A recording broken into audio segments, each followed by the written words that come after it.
이번 연휴 집회 동안에 이어서 이 말씀을 이제 나눴었는데 참석하지 못한 분들을 위해서 한 5분 동안 요약을 하고 들어가겠습니다.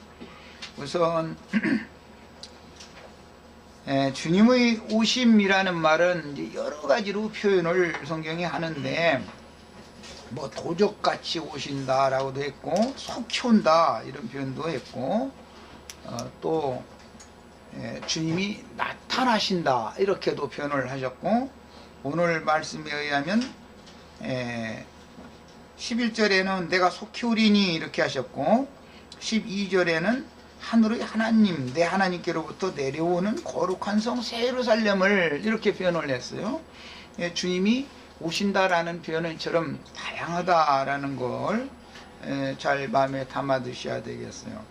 주님은 말씀이기 때문에 이렇게를 말했던 저렇게를 말했던 모두 다 말씀이 오는 것을 말하는 겁니다. 그런데 교회 시대의 전기간 동안 믿는 성도들에게 오실 때는 인자가 다시 올 때 큰 나팔소리와 함께 온다 이렇게 돼 있죠.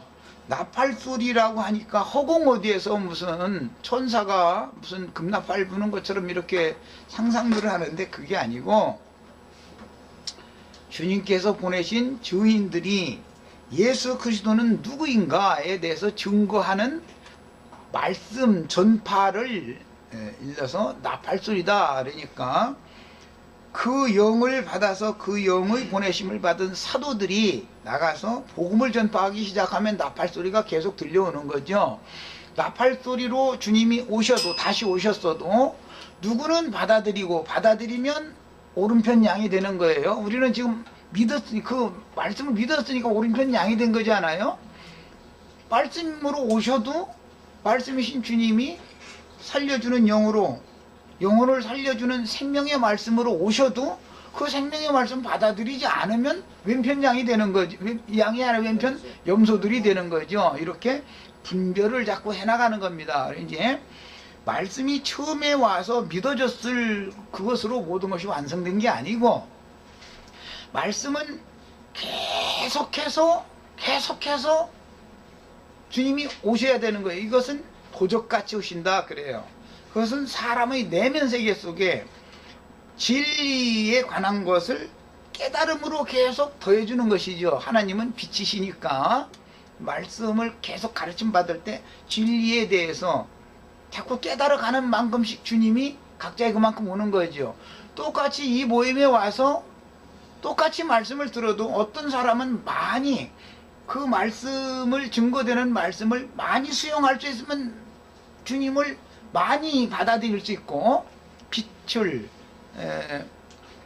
많이 받아들일 수 있고 어떤 사람은 어둠이 더 많은 사람에게는 한 번에 많은 빛을 비춰줄 수는 없는 거죠. 차근차근 할 수밖에 없죠. 이것이 이제 도적같이 오신다 이렇게 표현했고 그 다음에 내가 속히 온다 이렇게 표현을 한 것은 도적같이 오시는 주님을 영접해서 내가 온전한 구원을 이룬 후에 내가 최후로 몸의 구속을 받아서 거룩한 성에 들어갈 날 주님이 도적같이 오시는 것은 약혼녀를 찾아오시는 것이죠. 먼저는 약혼을 하러 오시는 거고 그 다음에는 약혼녀를 자꾸 신부로 준비시키느라고 계속 오시는 거예요. 준비가 다 되면 데려가시기 위하여 오시는 거죠. 이런 때는 속히 온다 그래요. 이런 말은 이제 다른 표현으로 하자면 믿은 사람들이 죽을 날이 다 가깝다 그 말과 같은 뜻이에요 사실은. 그런데 거룩한 성 새 예루살렘이 내려온다 이런 표현은 거룩한 성에 데려감을 받은 신부 자격을 갖춘 사람들만 성에 들어가지요. 거룩한 성이 신부니까 교회 생활 가운데에서 도적같이 오시는 주님을 통해서 신부로 완전히 예비가 되어진 사람들을 데려가시는 것이 주님의 속히 오심인데 속히 오셔서 나만 데려가는 것으로서 끝내는 게 아니고 거룩한 성에 들어갈 자들의 충만의 수가 채워야 되고 이방인 때는 이방인의 충만함이 채워져야 되는 거기 때문에 우리는 그 수를 알 수 없죠. 몇 명까지 갈 것이다, 네가 몇 명째다, 이런 것은 아무도 모르는 거잖아요. 그러나 주님께서는 그분은 무엇이든지 때를 정해두고 행하시고 기한을 정해두고 행하시고 무엇이든지 질서정연하게 하는 분이기 때문에 그 문제는 하나님의 주관에 다 있는 거예요. 우리는 자기 세대 가운데에서 자기가 이 생에 살아있는 동안에 다시 이미 오신 주님, 그 다음에 그분과 함께 속히 오실 주님이라는 것은 내가 주와 함께 영광 중에 나타나는 날이지요. 주님이 영광 가운데 나타낸다 그랬던 것은 그 말이단 말이야. 주님이 도적같이 오시는 것은 말씀을 통해서 지금 계속 임하시는 중이고, 주와 함께 영광 중에 나타나는 그날에, 그날이라는 것은 속히 오셔서 나를 데려가시는 날이다 이 말이에요. 신부자리로. 자, 이렇게 해서 데려가신 수가 다 채워지면, 즉 거룩한 성에 들어갈 권세를 얻은 이기는 자들이 수가 다 채워지면 이제는 은혜의 시대라고 하는 교회 시대의 경륜, 행정적인 경륜은 마감이 된다 말이죠. 그러면 교회 시대가 끝나면 하나님은 그걸로 끝내는 게 아니라 천년왕국이라고 하는 새로운 시대를 이제 열기 위해서는 거룩한 성이 내려온다고 되어 있지만, 다른 표현에서는 구름을 타고 오신다 이렇게 되어 있죠. 그리고 구름 속으로 끌어올리신다 이런 표현도 되어 있죠. 구름 속으로 끌어올리시는 것이 결국은 속히 오시는 것과 같은 뜻이죠. 그리고는 구름 타고 오셔서 하는 일은 오순절 때 앞서 승천하셨던 주님이 제자들에게 능력의 영으로 던집혀 주신 다음에 나가서 모든 민족을 자기 앞에 불러 모았죠. 예루살렘에 그때 오순절 때 사도 11사도와 베드로의 그 증거를 듣던 모든 사람들이 우린 어디에서 온 모든 그 민족 중에서 온 사람들이었잖아요. 그 사람들이 신령한 새 일을, 하나님 행하시는 새 일을 그때서 봤단 말이에요. 듣고 나서 그런 일이 교회를 위해서 있었던 것처럼 천년 왕국을 위해서 또 그런 일이 또 있다 이 말이에요. 그것은 모두 사람이 내가 진리의 세계에 들어가기 위하여, 진리신 하나님 안에 들어가기 위하여 그분을 내가 영접을 해야지 하고 기다린다 해서 되는 게 아니고, 하나님께서 통해하는 영을 부어주셔야 되는 것이고, 은혜로 받아들일 수 있도록 사람을 예비해 주셔야 되는 문제죠. 이 문제는. 그러니까 이것은 하나님의 경륜과 절대적으로 관계가 있을 수밖에 없는 거예요. 주님의 오심이 이렇다라는 것을 연휴기간 동안에 이것을 이제 대략적으로 말씀을 드렸어요. 그 다음에 주님의 오심이라는 것은 말씀이 오시는 거니까, 구약시대에는 히브리인들에게만 히브리어로 된 말씀을 주셨죠. 모세오경으로부터 시작해서 히브리인들에게만 주셨잖아요. 하나님은 그 말씀을. 그러나 신약시대가 되었을 때는 이방인들에게도 말씀을 주셨는데, 로마 천주교가 말씀을 사제제도와 평신도제도라는 것을 강력하게 실행을 하면서 자기네들의 교리를 가지고 강대상에서 일방적으로 설교를 하고 성경을 볼 필요가 없게 만들어 버리는 거예요. 성경 읽는 것을 막아버리는 거예요. 이제 그렇게 한 원인은, 모든 성도들이 성경을 읽으면 자꾸 신부의 권위를 추락시키면서 따지니까, 성경을 이렇게 읽으니 이게 무슨 뜻이야 하고 물었었고, 자기네들도 모르겠는데 말이에요. 이거 읽고 나서 이 사람 이 말하고 저 사람 저 말하고 이게 안 되니까, 그것을 이제 이걸 닫아놓은 것을 한 거예요. 그리고 이제 이것은 말씀이 빛인데, 어둠의 영이 역사를 한다라는 것은 성경을 사람들에게서 빼앗는 일로 하는 것이죠. 그런데 나쁜 방법으로, 로마 교회야 당연히 성경을 가지고 있는 사람, 교황의 명령을 어기고 가지고 있으면 이제 죽였죠. 그것은 악랄하게 한 방법이지만, 더 간교하고 교활한 것은 성경이 모든 나라의 방언으로 모든 민족에게 다 성경을 읽을 수 있는 이런 좋은 세상에, 빛이 충만한 세상에, 밝은 세상에 살고 있는데도 사람들에게 성경을 자꾸 안 보게 만들고 자기가 일방적으로 가르치는 말만 자꾸 듣게 만드는 것은 자기의 관점을 세뇌시키려고 그러는 것이죠. 이렇게 할 때 다 속는다 이게 사람들은. 그리고 자기 늘 듣던 그 신부님의 강론이나 목사님의 강론만이 최고예요. 그러다 보니까 우리 목사님, 우리 신부님, 이제 이 우리라는 말이 자기네끼리만 이제 이게 통하는 얘기가 돼버린 것이죠. 그러면 주님은, 말씀이신 주님은 뒷전이고 목사가 이제 영광을 다 받게 되는 것이죠. 이런 현상이 오는 것이 이게 다 그렇게 간교하고 교활한 방법으로 말씀이신 하나님과 성도들을 분리시켜 놓는다. 하나님과 사람이, 말씀과 사람이 분리되면 죽는 거죠. 이렇게 해서 다 영혼들을 죽이는다 이런 말이에요.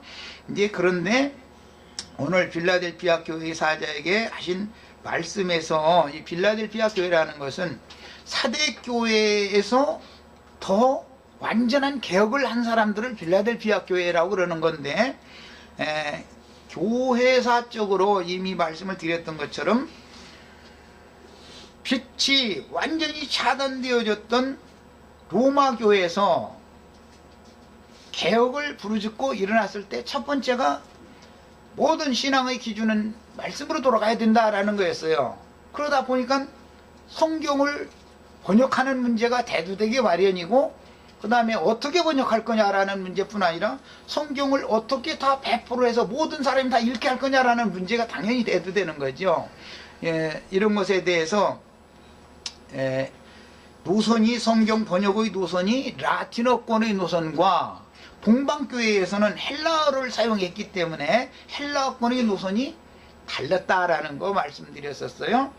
구약 성경은 문제가 없습니다. 표준 그 성경이 있기 때문에. 그 말은 70인역 성경이라는 말 들어보셨죠? 알렉산더라는 사람이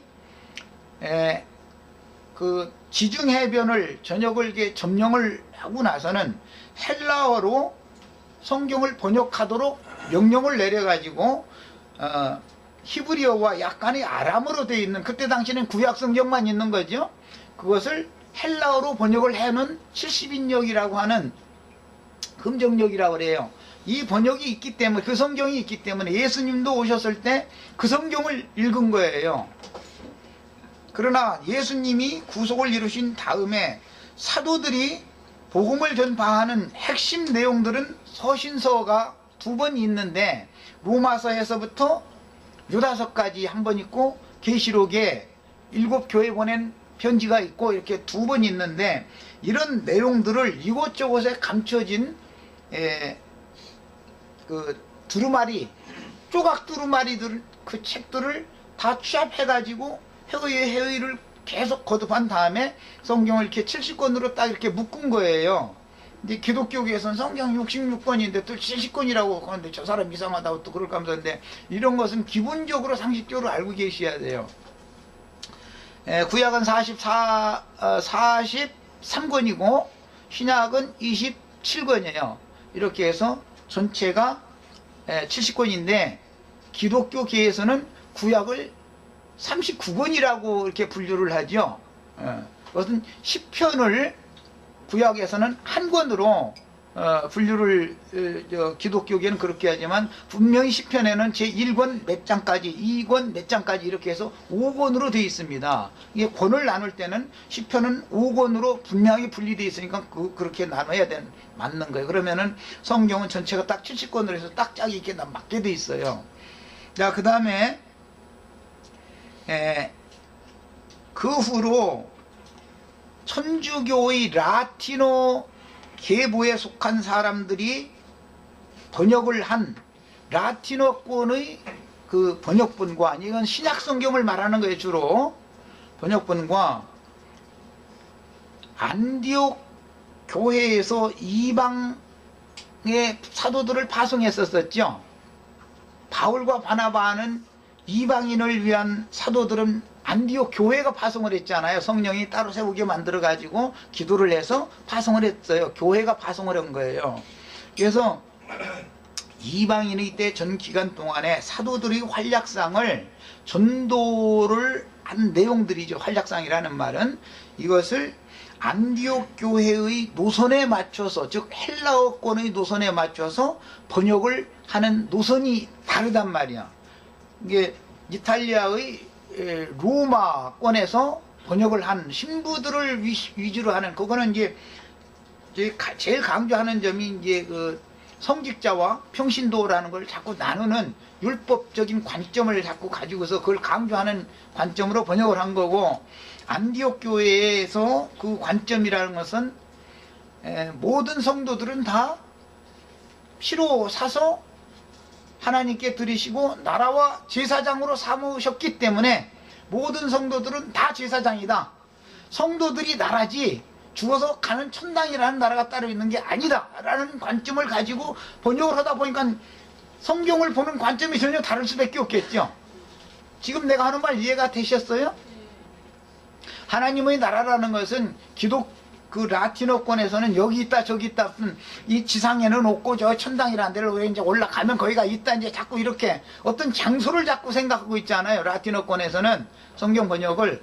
그러나 이 헬라어권에서의 성경 번역이라는 것은 하나님의 나라라는 건 귀신이 쫓겨나간 네 속에 하나님의 나라가 임하는 것이고, 예수 그리스도가 흘리신 피라는 것은 이제 참된 음료다 그러고 진리의 영을 말하는 건데, 그리스도의 피로 사신받아진 모든 구속받은 성도들은 다 나라와 제사장이기 때문에 성도들이 하나님의 나라요, 성도들은 다 제사장들이다, 이런 관점을 가지고 성경을 번역하니까 이게 전혀 다를 수밖에 없죠.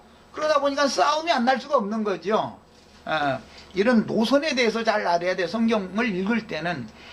이제 기성교계의 개혁자들이라 할지라도 로마교의 노선을 완전히 버리지 못한 국교제도를 하는 루터교라든지 그 칼빈이나 찌빙글리 이런 개혁자들이 노선에 있는 개신교단들이죠. 말하자면 사대교회.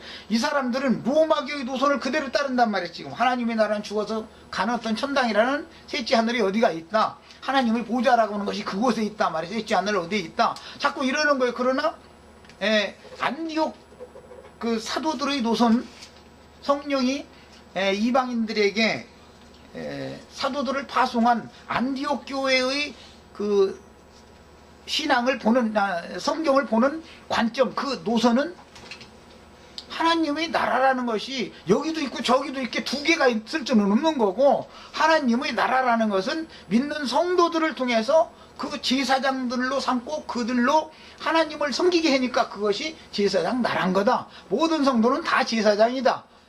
성도들이 곧 즉 이 땅에 주님의 교회가 곧 그분이 나라다, 이런 관점을 갖고 있단 말이야. 그러니까 이건 당연히 다를 수밖에 없는 거단 말이죠. 이제 이런 관점을 가지고 영국이 세력을 얻었을 때, 영국은 개신교 중에서도 루터교나 무슨 국교 제도를 하지만 개신교 중에서도 성공회 제도를 했죠. 영국은 특별히. 그래서 노선이 달라요. 이 동유럽 쪽의 노선과 영국 서유럽 쪽의 노선이 다르단 말이야. 이게 똑같은 개혁된 신앙이라 할지라도. 그런데 영국의 성공회에서 그들도 보수주의를 지향하고 있었기 때문에, 왜 왕권과 캔터베리 대주교라고 하는 그 성당의 그 대주교와는 코드가 같으니까, 관점들이 서로 같으니까, 그래서 나중에 그 문제 때문에 이것은 아니다 해서 세속과 어떻게 영의 세계가 연합할 수 있느냐, 세상 정치는 세상 정치고 종교라는 것은 세상 정치와 절대 연합할 수는 없는 거다라는 관점으로 시작해서 청교도 운동이라는 것이 일어났어요. 청교도 운동. 그것은 청빈, 하나님을 믿는 사람들은 성결한 삶을 추구해야 된다라는 운동이다라는 말이에요. 그건 이제 청교도 운동이라고 그래요. 청교도 운동도 이제 파가 좀 이제 여러 개가 갈라지는데 그런 것까지 다 소상하게 말씀드릴 수는 없고, 청교도 운동의 영향을 입은 형제의 모임, 이건 이제 회중교회다 이래가지고 형제들의 모임이 미약하게 시작이 됐는데 그걸 이제 형제교회라고 그래요. 그 영문으로 그 브레드린 철치라고 그래요. 이 형제회의 모임이 시작되었을 때 이것은 4대에서 또 한 번 개혁을 완전히 또 한 번 개혁이 된 사람들이라 이 사람들을 필라델피아 교회라고 말을 하는 거예요. 자, 이것은 이제 지금까지는 연휴 집회 때까지 말씀을 나눴던 그 부분을 지금 말씀을 드린 겁니다. 자, 이제 더 나갑니다. 이제는 깊이 안으로 더 들어가는 거예요. 필라델피아라는 지명의 뜻은 형제를 사랑함이라는 의미로서 여기에서 나오는 형제라는 이 필레오라는 용어는 혈연적인 관계의 동기간 사이를 말하는 거예요. 그 헬라어의 그 용어가 필레오라는 그 사랑이라는 용어는 헬라어에는 여러 가지가 있어요. 뭐 아가페, 지금 여기에 나오는 필레오, 또는 뭐 에로스,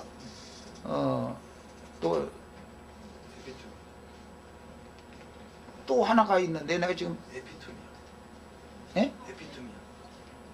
에피투미아?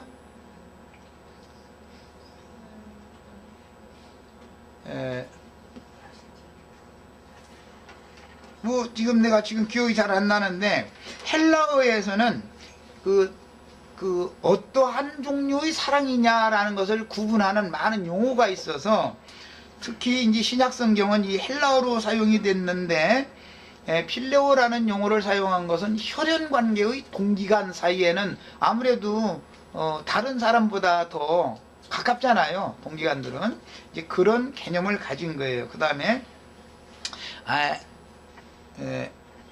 이제 아돌포스라는 말은 형제라는 뜻이니까 그 다음에 필레오는 사랑이라는 뜻이에요. 이 두 단어가 연합되어져서 이제 되어진 그 합성어가 필라델피아라는 용어인데, 이제 형제들의 사랑이라는 말을 문자대로 해석을 해가지고 혈연적인 관계로 할 때 육신적인 혈연 관계냐, 예수님이 말씀하실 때 내 피를 마시는 자는 생명을 얻는다 할 때 예수님의 피로 한 피를 받은 형제를 말하느냐라는 해석이 필요하게 되는 거예요, 자연히. 성경 이야기니까 형제라는 말을 해도 예수님의 피를 나눈 형제다, 그런 뜻이야 맞는 것이지 육신적인 피를 나눈 형제를 말하면 성경이 안 맞겠죠, 당연히. 이것은 이제 해석이 필요한 거예요.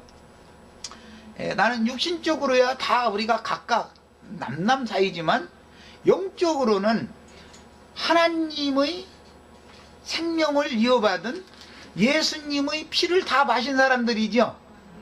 예수님의 피를 마셨다, 이 말은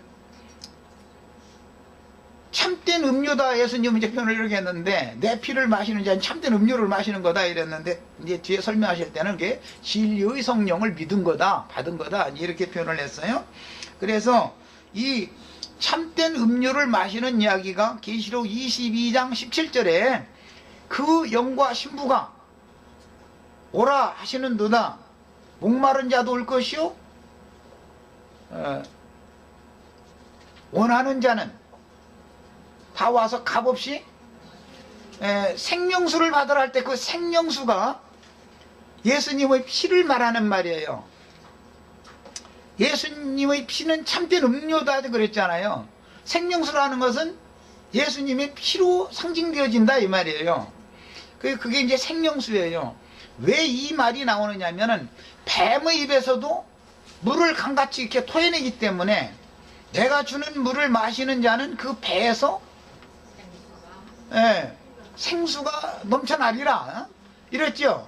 그 말은 하나님의 생명의 말씀을 증거할 때 그 생명의 성령을 받는 사람들을 염두에 두고 한 말이잖아요.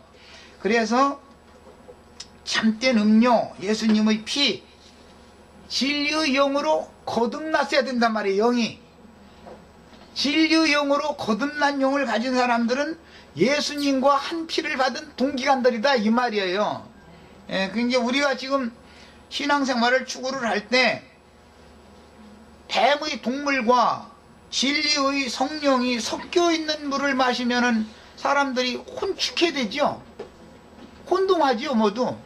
이게 개신교는 로마교에서는 벗어난 사람들이지만 개신교 생활을 아무리 오래 해도 그 말이 그 말 같고 이 말이 이 말 같고 그냥 혼동하는 것은 자꾸 명확하지가 않은 것은 동물과 그 다음에 생수를 섞어서 마셔버리기 때문에 혼동이 오는 거예요.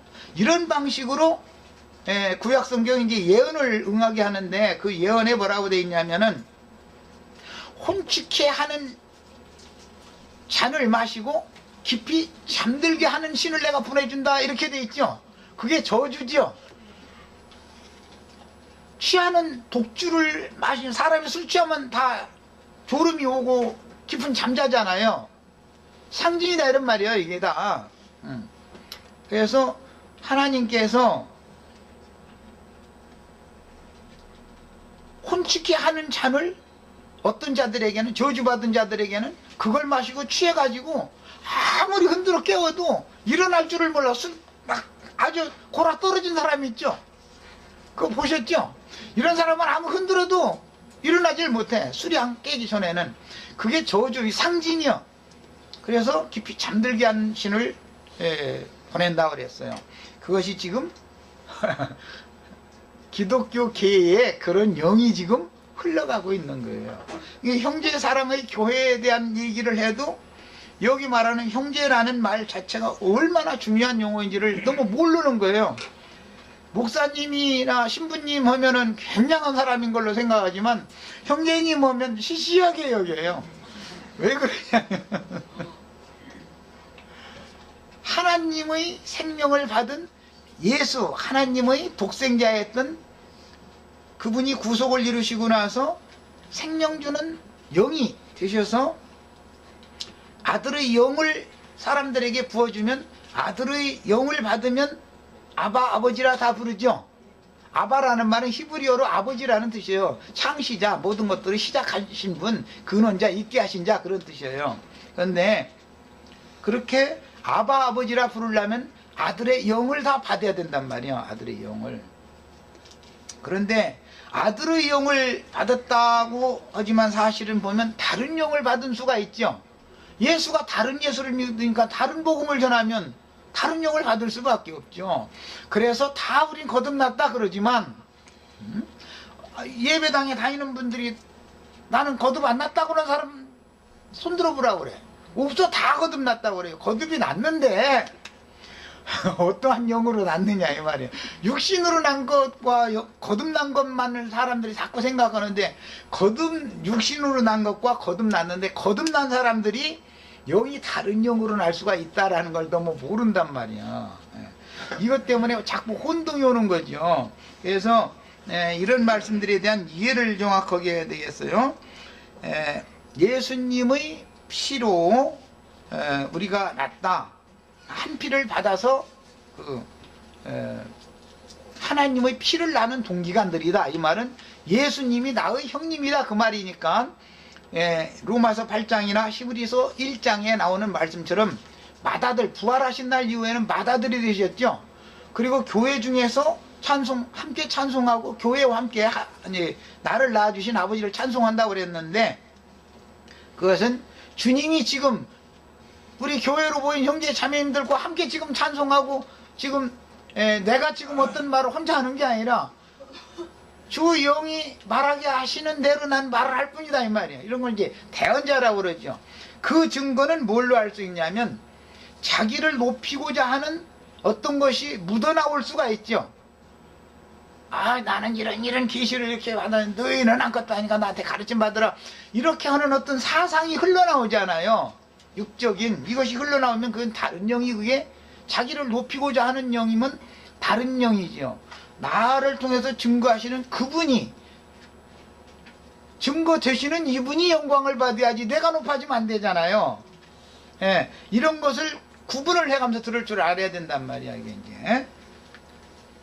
자 이번에는 마태복음 12장 46절 50절을 읽겠습니다.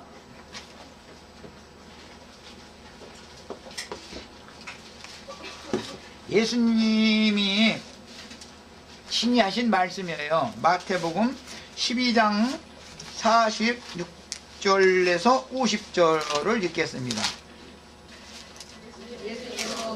우리에게 말씀하실 때 그의 어머니와 동생들이 예수께 말하려고 밖에 섰더니, 이것은 육신의 어머니, 육신의 동기간들을 말한 거예요. 한 사람이 예수께 여짜오되 보소서 당신의 어머니와 동생들이 당신께 말하려고 밖에 서 있나이다 하니, 말하던 사람에게 대답하여 이르시되, 자 출처놓습니다. 누가 내 어머니며 내 동생들이냐 하시고, 누가를 동그라미 해놓으세요. 누가 내 어머니며 내 동생들이냐 하시고, 손을 내밀어 제자들을 가리켜 이르시되, 누가는 제자들이죠. 제자들을 가리켜 이르시되 나의 어머니와 나의 동생들을 보라. 주님의 제자들이 영적인 어머니요 영적인 동생들이다 이 말이죠. 육신적인 어머니는 영적인 어머니와는 다른 거예요. 예수님은 자기 육신의 어머니 보고 어머니라고 부른 적이 없어요. 여자요 이렇게 부르죠. 그럼 완전히 예수님이 세상 말로 하자면 불상놈이에요. 완전히 어머니 보고 여자요 그랬더니 그럼 쳐 죽일 놈이지 이게 완전히. 나 만약에 우리 아들이나 딸이 내 여자 내 아내 보고 건방지게 와서 여자요 이랬다면 그 자리에서 쳐 죽여버리지. 그걸 놔두면 안 되죠. 어머니를 여자로 보면 큰일 나는 거죠. 그 여자요 부른다는 게 뭔 뜻인지 아시죠? 요거는 말이에요. 그건 사실은 자식놈이 어머니를 여자로 보면 큰일 나죠. 어머니로 봐야지. 누구든지 하늘에 계신데 아버지의 뜻대로 하는 자, 제자라 해서 육신적인 제자를 말하는 게 아니고 해석이 나오는데, 하늘에 계신 예수 그리스도의 아버지 뜻대로 하는 자가 내 형제요 자매요 모친 어머니다 그랬어요. 우리 형제 자매님들이 그러면 이제 다 기독교인들도 다 우리는 하늘에 계신 아버지 뜻대로 한다고지 우리 하나님이 뜻을 거슬린다고는 안 하니까 이것도 참 문제예요. 풀어나가기도 이것도. 자 이번에는 그러면 하늘에 계신 내 아버지 뜻대로 한다라는 말은 요한복음 14장에 보면, 그날에는 내가 살았고 너희도 살겠음이라 아들의 이름으로 아버지께서 또 다른 보혜사를 보내줄 텐데, 저를 믿음으로 영접하는 것이 아버지 뜻대로 하는 거죠. 살려주는 영으로 오시는 그분을 영접하는 것이 아버지 뜻대로 하는 거예요. 이걸 염두에 두고 하시는 말이에요. 요한복음 이제 그 부분은 지나치고 20장에서 읽겠습니다. 20장 17절 18절을 보겠습니다. 이것은 부활하시던 날 막달라 마리아에게 분부하신 내용이에요. 자, 20장 17절로 18절 읽습니다. 예수께서 이르시되 나를 붙들지 말라. 내가 아직 아버지께로 올라가지 아니하였노라. 너는 내 형제들에게 가서, 여기 내 형제들에게라는 것은 주님의 제자들이고 아버지의 뜻대로, 예수 그리스도의 아버지의 뜻대로 행하는 자들이죠.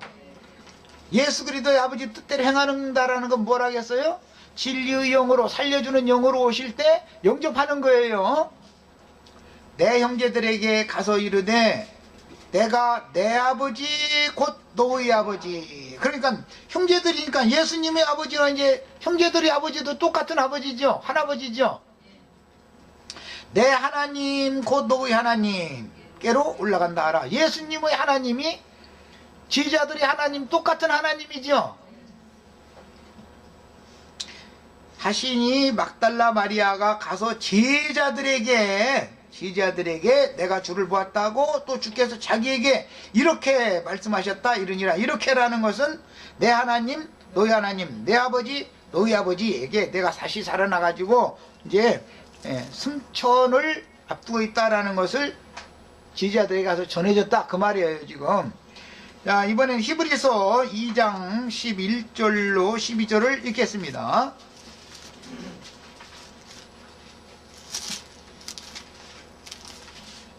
우리 형제 자매님들이 형제님 자매님 이렇게 부르는 것은 하늘에 계신 아버지의 뜻대로 하는 제자들에게 하는 말인 것이지,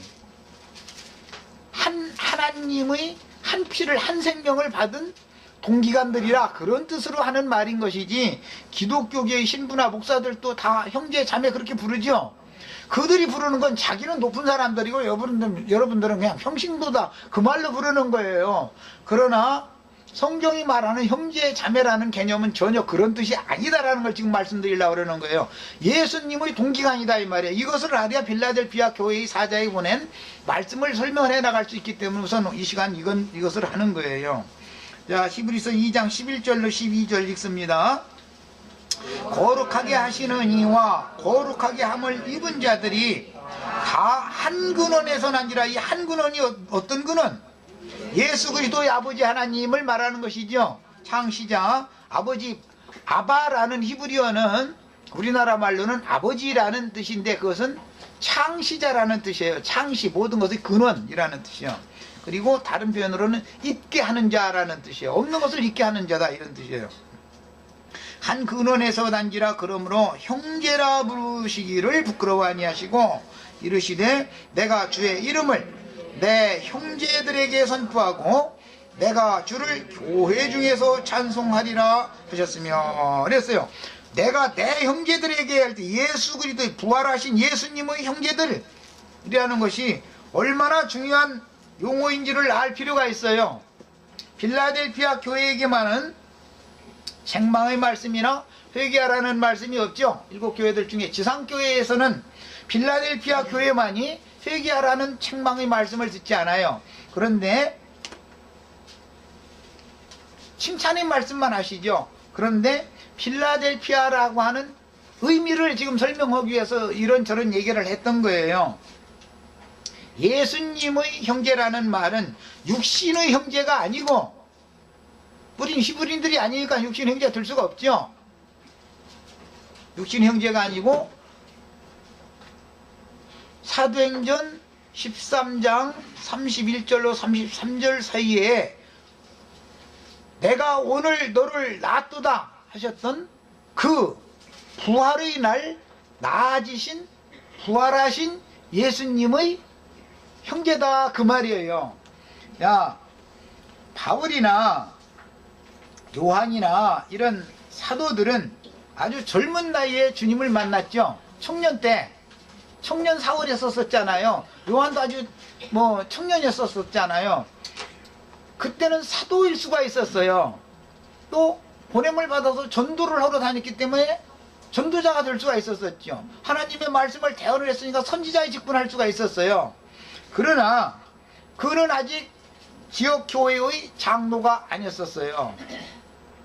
기독교계에서는 사도나 선지자나 복음 전하는 자는 저 높은 분이고 지역교회의 장로들이다 이렇게 하면 그건 저기 그냥 몇 계단 아랫사람이고 이런 생각을 갖고 있죠. 그러나 바울도 디모데후서나 전후서나 요한도 요한 1, 2, 3서를 쓸 때서 자신을 장로는 이렇게 말하죠. 다른 데서는 다 사도가 말했다고 그랬지, 그 전에는 다 사도가 말했다고 그래 있잖아요. 나는 반포자와 복음 전하는 자로 내가 사용을 받았다. 바울 사도도 그렇게 말했지. 이 장막을 내가 벗어날 때가 가까웠다 하기 전에는 그렇게 말했어요. 젊은 때는. 그러나 사역을 마칠 즈음에 가서 장로라고 그랬어요. 그러나 계시록 부분에 와서는 본인을 장로라고 하지 않습니다. 나는 너희와 같이 된 형제다 이래요. 마지막에 갈수록 기독교계가 생각하는 것과는 반대로 자꾸 낮아져. 우리 형제 자매님들은 이 형제라는 호칭이 형제님, 자매님, 제가 최자매님, 송자매님 이렇게 부르면은 이게 얼마나 영광스러운 이름인지를 아셔야 돼요. 그러니까 성직자 제도를 폐하려면 어떻게 하면 되겠어요? 예수님의 형제 자매들이 다 피로 사신받은 지체들은, 형제 자매님들은 다 나라와 제사장이 되어지는 것을 실행을 해야 되겠죠. 그러면 성직자와 평신도라는 계급제도가 없어져 버리는 거잖아요. 이렇게 중요한 거예요. 이것을 완전하게 이 땅에서 실행을 하는 것이 교회 개혁의 완성이다 이 말이에요. 교회를 개혁한다라는 말, 이걸 말하는 거예요. 최종적으로는 여기에 대해서 이해가 꼭 있으셔야 되겠어요. 그러려면 아까 말씀드린 것처럼 진리의 말씀으로 구속받았어야 되고 진리의 말씀으로 나으신 바가 돼야죠. 하늘에 계신 아버지께로부터 났다 그 말은 말씀이신 아버지가 나를 말씀으로 나눴다 그 말이잖아요. 야고보서 1장 18절 읽겠습니다. 빨리 찾으신 분이 큰 소리로 읽습니다.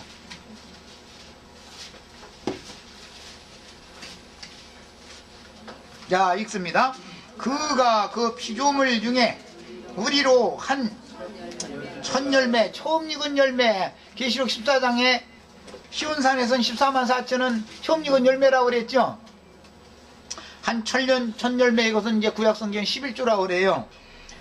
첫 열매가 되게 하시려고 자기의 뜻을 따라 뭘로 우리를 낳으셨다? 야, 이것이 너무 확실해야 된다 이 말이야. 하나님의 아들이다 라는 말은 진리의 말씀으로 낳아졌어야 하나님의 아들이죠. 예수님이 말씀이 육신이 돼서 오셨고 그 말씀을 응하게 하시고 말씀을 이루셨죠. 그 다음에 또 다른 부에서 진리의 성령으로 오셨는데, 진리의 성령은 요한 1서 5장에 보면 성령은 곧 진리니라 그렇단 말이야. 성령으로 나의 영이 거듭났다 이 말은 진리의 말씀으로 나아졌다라는 뜻이다 이 말이요. 기독교계가 말하는 것처럼 성령 받아서 방언 터져서 휘갈로 한다 그 말이 아니에요 절대. 베드로전서 1장 22절로 25절을 또 찾아서 차근차근 읽겠습니다.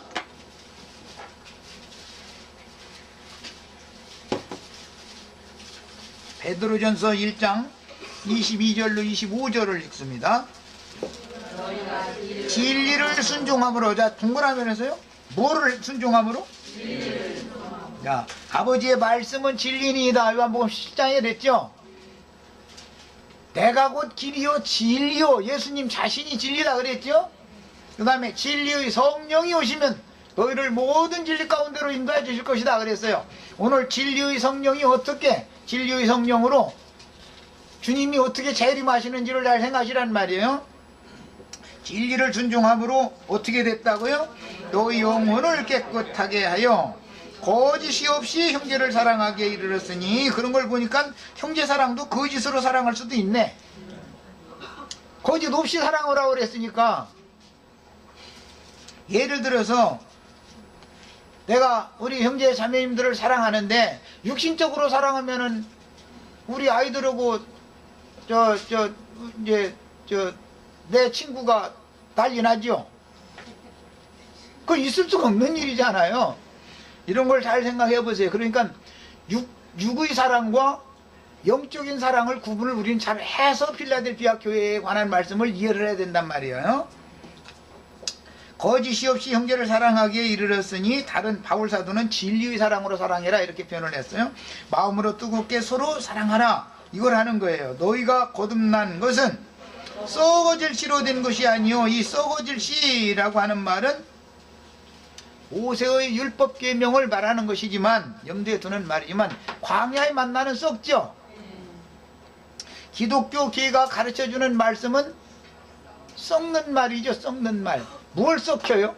그 씨가 떨어지면 씨 자체가 사람의 마음을 부패하게 만들죠. 그래서 사람이 육체의 욕심이 더해져 가지고 축복 달라고 날마다 그냥 기도하라고 아주 그냥 교회 왜 다닙니까? 축복 받으려고 그런다고 참 좋은 말이지만, 그게 다 영혼을 부패로 돌아가게 하는 그런 씨로 계속 가르침을, 씨뿌림을 그렇게 받아 그런 거예요. 썩지 아니할 씨로 된 것이니 이것은 진리의 말씀만이 썩지 아니할 씨다 그 말이에요. 살아있고 항상 있는 하나님의 말씀으로 되었느니라. 마태복음 13장에서 썩을 씨라고 하는 것은 가라지 씨라고 그랬죠.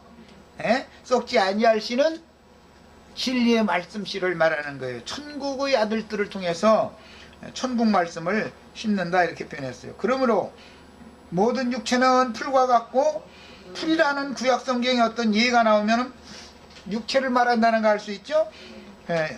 그 모든 영광은, 육신의 영광은 풀의 꽃과 같으니 이런 게 다 상징이다 이 말이에요. 풀은 마르고 육신이라는 후패되고, 인간 영화는 20대 30대 라는 것이 우리 자매님들도 우리 권자매님도 꽃다운 아가씨 때 있었었죠. 그런데 풀은 마르고 꽃은 떨어져 버렸죠. 언제 떨어졌는지도 모르게 이렇게 어떻게 거울 보니까 이건 이렇게 돼버린 거예요 지금. 예. 그러나 주의 말씀은 세세토록 있도다 하였으니 너에게 전한 복음이 이 말씀이다. 그래서 바울 사도나 베드로 사도나 다른 사도들이 증거한 이 말씀은 우리가 전하는 구원의 말씀이다. 우리가 전하는 믿음의 말씀이다. 이렇게 표현했는데 이 사도들을 통해서 증거되는 이 말씀으로 반드시 거듭난 사실이 있어야 된다는 거예요. 그래야만 필라델피아 교회, 형제 사랑의 교회를 실현할 수가 있어요. 자, 오늘은 여기까지만 하겠습니다.